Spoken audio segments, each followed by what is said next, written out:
los problemas son de hace mucho tiempo y creo que el problema es que los problemas se repiten, que los problemas no se solucionan, que me parece que la dirigencia argentina, y me incluyo en la pequeña parte que me toca, no estamos a la altura de la situación educativa que tiene la Argentina, no solo en educación, pero bueno, a mí me toca hablar de educación, y no estábamos a la altura. La dirigencia, no solamente la política, o sea, la responsabilidad es política, pero tampoco los sindicatos, los empresarios, la CGT, la CTA. ¿Qué desnudó de la crisis educativa todo este periodo tan largo y eterno de pandemia? Bueno, como en otros aspectos, la pandemia lo que hace es visibiliza y acelera lo bueno y lo malo. Y en educación pasó lo mismo. Visibilizó las enormes desigualdades, visibilizó la cantidad de alumnos que tenemos en la Argentina en situación de pobreza que están desconectados, visibilizó el abandono, que antes pensábamos que era culpa de los chicos y ahora nos damos cuenta que los abandonamos a ellos, y aceleró los procesos de desgaste que ya se venían produciendo en la política educativa, aunque acá hay una novedad que habría que verla con interés del ministro de Educación Trota, que él como nunca antes se apoyó en el Consejo Federal de Educación. Eso es bueno. Me parece que es una idea de renacionalizar la educación o refederalizar la educación, que a mí me parece que es buena en el sentido, buena la idea, no digo que simplemente bien, eso lo veremos con el tiempo, pero es una buena idea para que no sea que cada provincia se las arregle como pueda porque los resultados ya los conocemos. ¿Cuál fue el problema en esta pandemia, por ejemplo, de esto? Que bueno, que todas las provincias adhirieron rápidamente a esa convocatoria del ministro Trota, todas adhirieron, por ejemplo, al protocolo de cierre de escuelas, y después algunas se empezaron a quejar de que no podían abrir escuelas. Entonces, en algunos sentidos... Ese es un punto que me da pie para la próxima pregunta. Sí. Toda esta pandemia trajo cosas no deseables, pero también cosas objetivas, porque creo que no hay gobiernos maléficos que encierren a la gente porque sí, por lo menos este es mi punto de vista. Comparto. Y la Organización Mundial de Salud, hoy no sé si sorprendió, porque tiene opiniones un día, otras opiniones otras, dijo, hay que mantener abiertas las escuelas. ¿Qué significancia tiene esto en el debate que está tan fuerte entre los argentinos que creen que es un capricho a esta altura mantener a sus chicos en el Zoom de la casa y no en el colegio? ¿Cuál es tu posición sobre esto? Bueno, en principio parto como contexto de esto que vos planteás. Ni Alberto Fernández quiere que los argentinos sean ignorantes, ni Rodríguez Larreta nos quiere enfermar a todos. O sea, me parece que esa idea es estúpida. En todo caso, uno y otro tendrán problemas para desarrollar sus ideas, pero yo no puedo partir de una mala fe de un nivel tan cruel como es querer que la gente no se eduque o que la gente se enferme. Claro. Me parece una idea. Ahora, en ese contexto, mi visión, y yo estoy viendo día a día las escuelas que abren, los sistemas educativos que abren y que cierran en el mundo, Argentina está más o menos igual que el resto del mundo. No es que el mundo abrió y Argentina no. Bueno, ha llegado una noticia de las últimas horas que las que abrieron después tienen que volver a cerrar, como el distrito de Nueva York, por ejemplo. Bueno, el distrito de Nueva York es un caso, para mí el caso emblemático más interesante es Israel, que fue el que inventó el concepto de aula burbuja y hoy tiene las escuelas cerradas. Y es lógico porque no sabemos cómo manejar sanitariamente. Un gran problema que tiene esta situación para la educación es que los epidemiólogos no están de acuerdo. No hay un consenso sanitario. A ver, dicen, Mariano, a grandes rasgos, ¿no? Después están los matices, que los chicos no tienen problemas mayores con el virus, pero también te dicen que los chicos son transmisores. Entonces, cuando vos tenés educadores, promedio de edad, ¿vos sabés el promedio de edad de los maestros en la Argentina? ¿Cuál sería? No lo sé. Pero bueno, tener tipos que pueden tener problemas preexistentes, perdón por lo de tipos, maestros o maestras, y que indudablemente pueden tener dificultades en el contacto con los chicos cuando la pandemia todavía no fue eliminada. Es que el problema es el siguiente, es muy difícil hacer la vuelta, aún queriéndola hacer. ¿Por qué es difícil en países como Argentina? Y por eso toda América Latina está como Argentina, salvo Uruguay. Y salvo Cuba y Nicaragua, la Cuba de Fidel y la Nicaragua de Ortega. Agarrá Uruguay y explícame por qué son diferentes, por qué pueden ser diferentes.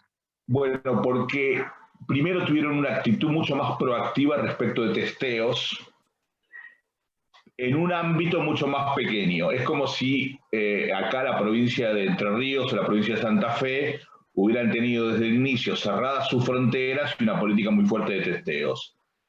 En segundo lugar, porque tienen una plataforma educativa que fue creada por el Frente Amplio y que ahora sigue con el nuevo gobierno de la calle, que es una plataforma educativa que les permite hacer educación híbrida. Todos los chicos de Uruguay tienen un aula virtual del Estado.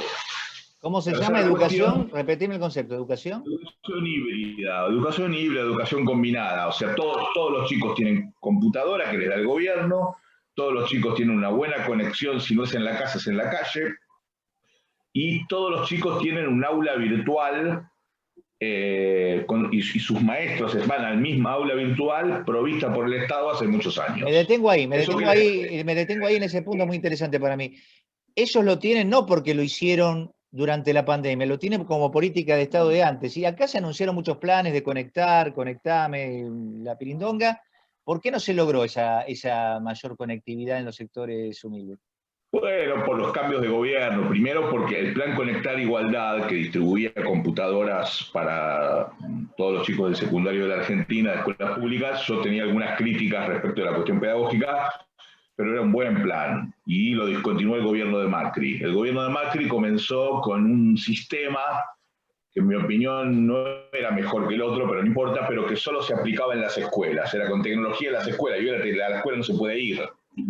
Entonces, en la Argentina tuvimos un gran problema de planes que se discontinuaron. En cambio, Uruguay empezó con el 2009 empezó. Cuando nosotros acá empezamos con lo que después se llamó el Plan Sarmiento en la ciudad, o el plan de distribución de netbooks en San Luis, o el Conectar Igualdad de la Nacional, ellos empezaron con el Plan Ceibal. Y hoy siguen con el Plan Ceibal y nosotros no. Entonces, ¿ellos qué tienen? Educación no obligatoria, 2 días por semana para todos los chicos del Uruguay. Es decir, que muchas veces los análisis repentinos, presurosos, de acuerdo al lugar de la grieta que uno esté, tiende a hacer analogías que no son del todo posibles. Yo creo que sí. O sea, me parece que acá estamos en abran las escuelas, cierran las escuelas, y si miramos la situación en el mundo, entendemos que, bueno, todos queremos que abran las escuelas. El problema es cómo se hace bien eso. Y ahí te pongo un punto. ¿Por qué? Porque los gobernadores argentinos, en mi humilde opinión, no tienen incentivos a abrir las escuelas. La reta tampoco, ninguno. Alguno tendrá alguna motivación más política, pero desde el punto de vista del gobierno no tiene incentivos. ¿Por qué? Porque el sindicato está en contra, por motivos que estarán bien o no, no importa, pero el sindicato está en contra. Abrir las escuelas implica más recursos que antes, porque hace falta más limpieza, más jabón, cuestiones edilicias, etcétera, etcétera. Y además puede fallar. ¿Qué significa eso? Que abrir las escuelas y por ahí a las 2 semanas podés volver para atrás y la oposición te lo va a facturar. Bueno, ¿y qué? Está bien, está entonces, muy bien lo que decís, claro. Si no hay un plan de concertación, entonces va a ser muy difícil que esto se encarrile de una manera razonable. Claro, que es lo que se había logrado en muchos puntos en la administración de la pandemia con el trío político de Alberto, Kicillof y Larreta, pero en ese punto nunca se pusieron de acuerdo, y ahora, bueno, Larreta se distanció más de esa posibilidad. No sabemos si por términos de convicción política o estratégica. Pero relativamente, Horacio, relativamente, porque en realidad, primero hay varias provincias que están haciendo lo mismo que en la ciudad, incluso más, porque en la ciudad solo es revinculación, en otras ciudades hay revinculación y clases. Y estoy hablando de Formosa, o estoy hablando de La Pampa, o ahora Mendoza. Me parece que, por eso digo, son en todos lados muy poquitas escuelas, pero no hay ningún gobernador que en este momento diga, en marzo volvemos, todos de una, y que te dé un plan para volver. Ya vamos a hablar de cómo se puede volver en marzo y en qué circunstancias, pero el tema es, ya sabemos lo que no se pudo por el interrogante que genera todo esto y por falta de acuerdos políticos. ¿Qué es lo que se dejó de enseñar durante este año? ¿Cuál fue el nivel educativo a distancia? ¿Cómo funcionó eso bajo tu punto de vista? No hay una respuesta única, porque justamente la pandemia visibiliza, muestra las desigualdades. Hay un porcentaje lamentablemente muy alto de chicos con enormes déficits, los desconectados, los abandonados, los que en la casa hay un solo celular, o que papá o mamá no tienen condiciones para ayudarlos porque pueden ni terminaron la secundaria, ni terminaron la primaria, porque no hay un lugar bueno, digamos, tranquilo, luminoso para estudiar.